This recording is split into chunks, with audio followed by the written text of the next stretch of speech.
Kwa nini kuna message ndogo nataka nizungumze? Kuna ujumbe nataka nizungumze. Tushare mawazo katika ujumbe huu. Kwa nini ndoa nyingi zinakufa? Kwa nini watu wengi hawakai kwenye ndoa? Kwa nini ndoa nyingi hazifiki mwisho? Ni kwa nini?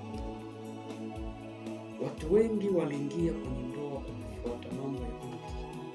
Watu wengi waliingia kwenye ndoa kwa kufuata shape. Watu wengi waliingia kwenye ndoa kwa sababu ya mali. Watu wengi waliunganishwa na mambo ya mwili. Watu wengi waliunganishwa na vitu vya dunia. Biblia inasema alichokiunganisha Mungu mwanadamu asikitenganishe. Watu wengi waliunganishwa na shepu. Watu wengi waliunganishwa na mali. Watu wengi walifuata ndoa kwa kufuata mambo ya mwili. Mambo ya mwili. Biblia inazungumza kitabu cha Warumi sura ya 8 mstari wa 5 na kuendelea. Maandiko yanasema, kwa maana wale wafuatao mwili huyafikiria mambo ya mwili, bali wale wafuatao roho huyafikiria mambo ya roho. Ile nia ya mwili ni uadui juu ya Mungu, bali nia ya roho ni uzima na amani. Sasa kwa nini? Kwa sababu waliingia kwenye ndoa kwa sababu ya kitu fulani. Mtu alipotaka kuingia kwenye ndoa, kitu gani kilikuwa na nguvu? Je, ni mwili au ni roho?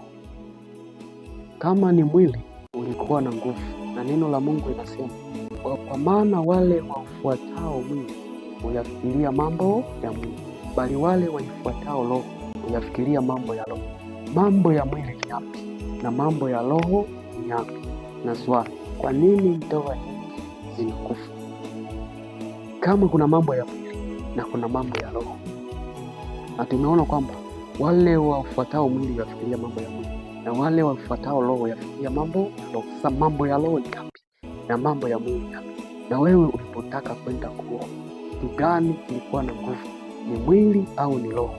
Sasa tunaangalia matendo ya mwili. Matendo ya mwili utayakuta katika Wagalatia sura ya 5 mstari wa 19 na 20. Lakini mambo ya roho utayakuta katika Wagalatia sura ya 5 mstari wa 22 na 25.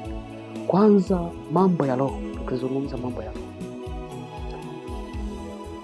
kwa watu ambao waliingia kwa kufuata mambo ya roho, lazima tukute ndoa hii ina upendo, ina amani, ina furaha, watu wana uvumilivu, watu wema, kiasi na upole. Huyu ndio mtu ambaye aliingia kwenye ndoa kwa kufuata mambo ya roho.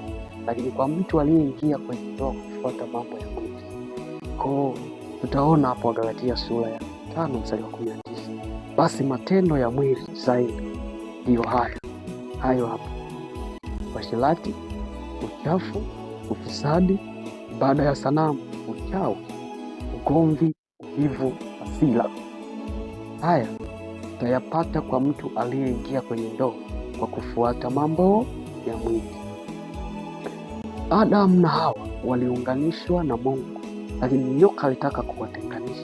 Nyoka alipotaka kuwatenganisha, aliwashawishi katika kitu cha.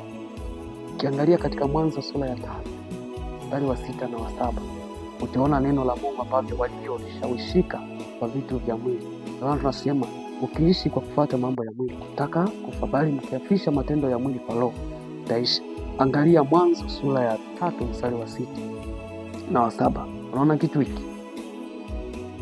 Ndio, angalia mwili ulivyokuwa na nguvu kukupeleka katika mauti, akashawishika kwa vitu vya mwili.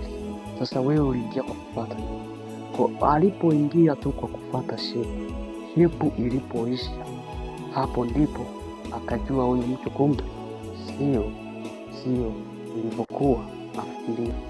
Wewe unaingia kwenye ndoa, kitu gani kinachokukonvinsi kuingia kwenye ndoa? Ni roho au ni mwili? Kama ni mwili, hiyo ndoa haitaishi. Lakini kama ni roho, kwa maana kama tukiishi kwa kufuata mambo ya mwili unataka kufa, bali mkiafisha matendo ya mwili kwa roho utaishi.